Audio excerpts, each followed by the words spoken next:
Hello and welcome back to TechnoSurgeon YouTube channel. So we already knew the issue with the NVIDIA's 16-pin power connectors, and now we got a new company which is set to be launching its 16-pin power connector, and it's an external 16-pin power connector to fix NVIDIA's issue. As a Sego type Titan Load X is the 16-pin GPU cable tested up to 1080 watts, is launching soon, and the thing is it doesn't burns out. As you can see on the screen here, this is the 16-pin power connector, and yeah, it's 12 by 2 by 16 pin power connector, and according to Sego Tip, I don't know how to pronounce this game, the data shows that their 16-pin power connector delivers the 14 amp power at a significantly less heating issue. As you can see on the screen here, the 12 amp Titan load gets as hot as 72 degrees Celsius in load, but the 14 amp solution is just 46.58, and as you can see here, the maximum hotspot temperature is 98.96 on Titan load, while normally it's 92.58, and it's just at 864 watts on 12 amp. And for the PCF 5.1 design, load test at 669 watts. The highest temperature for any other standard cable is 97 degrees Celsius, but for Titan X, it's Titan load, it's 50.76. So yeah, it's a reduction of almost 37% or 37.83%, which is significantly higher than NVIDIA's implementation. So an external company is doing what NVIDIA should have done, and as you can see on the screen here, the 14 amp further decreases it by whopping 56%.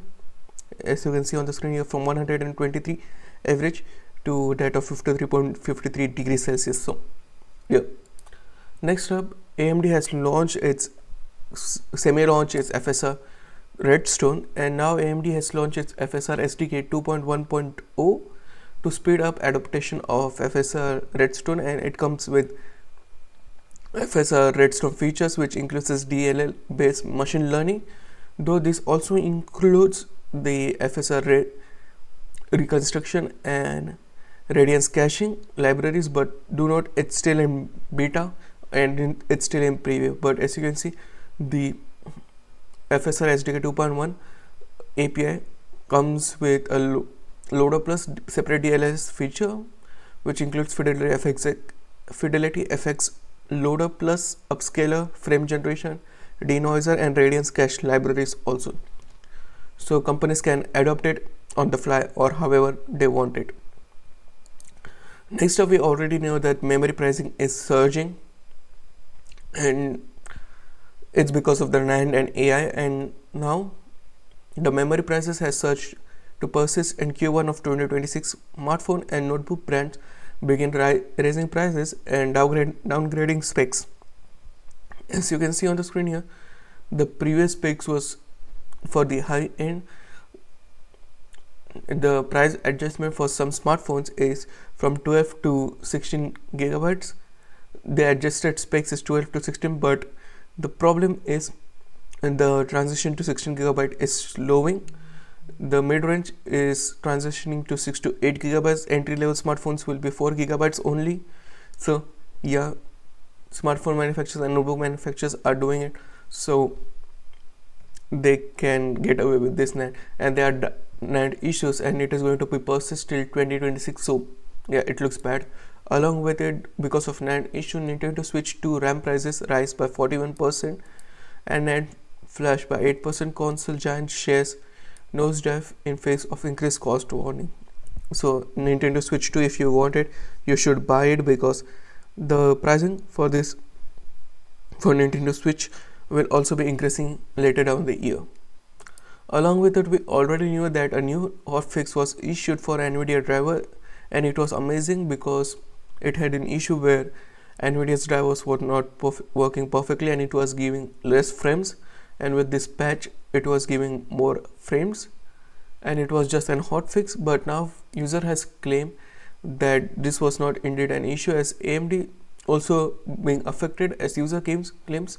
December Windows 11 security update fixes AMD GPU hangings and driver crashing. So AMD didn't knew it was an issue from the Windows side, but as you can see, it was clearly an issue with Windows side and not with NVIDIA or AMD's GPUs. This looks bad because Windows has many issues, and this might have been fixed because of Steam Machine, which is being launching, and when Microsoft is scared of it and they are fixing Windows 11 bugs and stuff like that.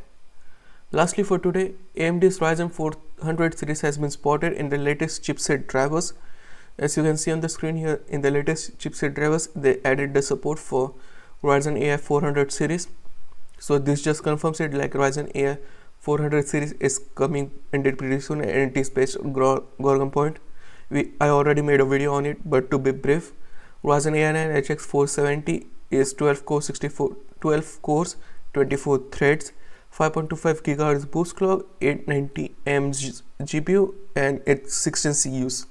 XDNA2 55 plus tops, all comes with 16 XDNA2 and 55 plus tops of NPU performance. Ryzen AI 9 465 is 10 cores, 20 threads, and 880M with 12 CUs. Ryzen AI 7 450 comes with 8 cores, 16 threads, 5.15 GHz boost, and 860M 8 CUs. And Ryzen AI 5 430 comes with 4 cores, 8 threads, and 840M with 4 CUs. But yeah, that's it from me today. What do you think about the new sound? Of your thoughts in the comment section down below, and I'll meet you in the next one. Peace out.